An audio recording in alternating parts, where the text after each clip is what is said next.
Paulo anuncia as boas novas em Tessalônica. Então Paulo e Silas passaram pelas cidades de Anfípolis e Apolônia e chegaram a Tessalônica, onde havia uma sinagoga judaica. Como era seu costume, Paulo foi à sinagoga e durante 3 sábados seguidos discutiu as Escrituras com o povo. Explicou as profecias e provou que era necessário o Cristo sofrer e ressuscitar dos mortos. Esse Jesus de que lhes falo é o Cristo, disse ele. Alguns dos judeus que o ouviram foram convencidos e se uniram a Paulo e Silas, bem como muitos gregos tementes a Deus e várias mulheres de alta posição. Alguns judeus, porém, ficaram com inveja, reuniram alguns desordeiros e desocupados e, com a multidão, começaram um tumulto. Invadiram a casa de Jason em busca de Paulo e Silas para entregá-los ao conselho da cidade. Mas como não os encontraram, arrastaram para fora Jason e alguns outros irmãos e os levaram diante do conselho. Gritavam: aqueles que têm causado transtornos no mundo todo agora estão aqui, perturbando nossa cidade, e Jason os recebeu em sua casa. São todos culpados de traição contra César, pois afirmam que existe um outro rei, um tal de Jesus. Ao ouvir isso, o povo da cidade e o conselho se agitaram. Então, os oficiais obrigaram Jason e os outros irmãos a pagarem fiança e depois o soltarem. Paulo e Silas em Bereia. Ao anoitecer, os irmãos enviaram Paulo e Silas a Bereia. Quando lá chegaram, foram à sinagoga judaica. Os judeus que moravam em Bereia tinham a mente mais aberta que os de Tessalônica e ouviram a mensagem de Paulo com grande interesse. Todos os dias examinavam as Escrituras para ver se Paulo e Silas ensinavam a verdade. Como resultado, muitos judeus creram, assim como vários gregos de alta posição, tanto homens como mulheres. Mas quando os judeus de Tessalônica souberam que Paulo estava pregando a palavra de Deus em Bereia, foram até lá e criaram um alvoroço. Os irmãos agiram de imediato e enviaram Paulo para o litoral. Enquanto Silas e Timóteo permaneceram na cidade, os que acompanharam Paulo e levaram até Atenas e depois voltaram a Bereia, com instruções para Silas e Timóteo irem ao encontro dele o mais depressa possível. Paulo anuncia as boas novas em Atenas. Enquanto Paulo esperava por eles em Atenas, ficou muito indignado ao ver ídolos por toda a cidade.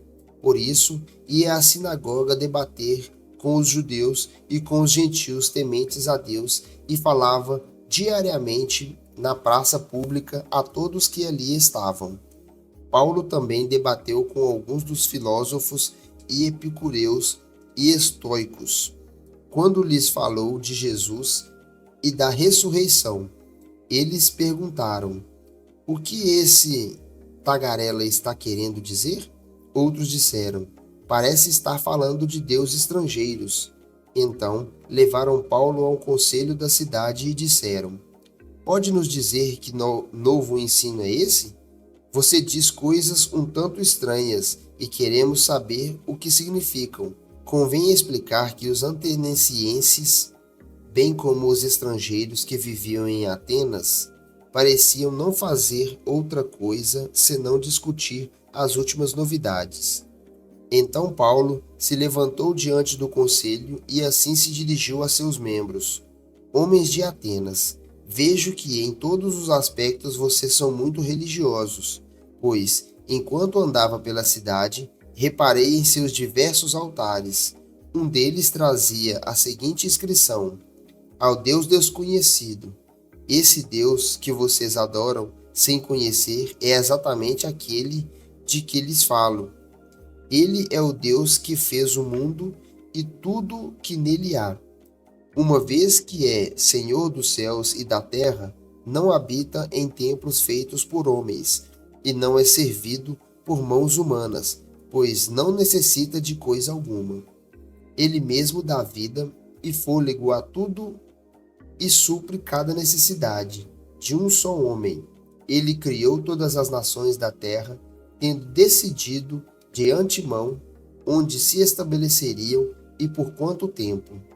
Seu propósito era que as nações buscassem a Deus e, tateando talvez, viessem a encontrá-lo, embora ele não esteja longe de nenhum de nós, pois nele vivemos, nos movemos e existimos. Como disseram alguns de seus próprios poetas, somos descendência dele, e por ser isso verdade, não devemos imaginar Deus como um ídolo de ouro, prata ou pedra, projetado por artesãos. E por ser isto verdade, não devemos imaginar Deus como um ídolo de ouro, prata ou pedra, projetado por artesãos. No passado, Deus não levou em conta a ignorância das pessoas acerca dessas coisas, mas agora ele ordena que todos, em todo lugar, se arrependam, pois ele se estabeleceu um dia para julgar o mundo com justiça por meio do homem que ele designou, e mostrou a todos quem é esse homem ao ressuscitá-lo dos mortos.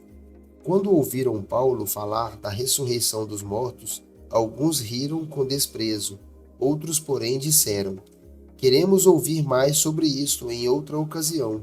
Então Paulo se retirou do conselho. Mas alguns se juntaram a ele e creram.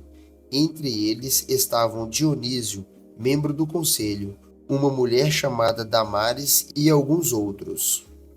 E este foi só um trecho da nossa leitura de ontem. Curtiu esse conteúdo?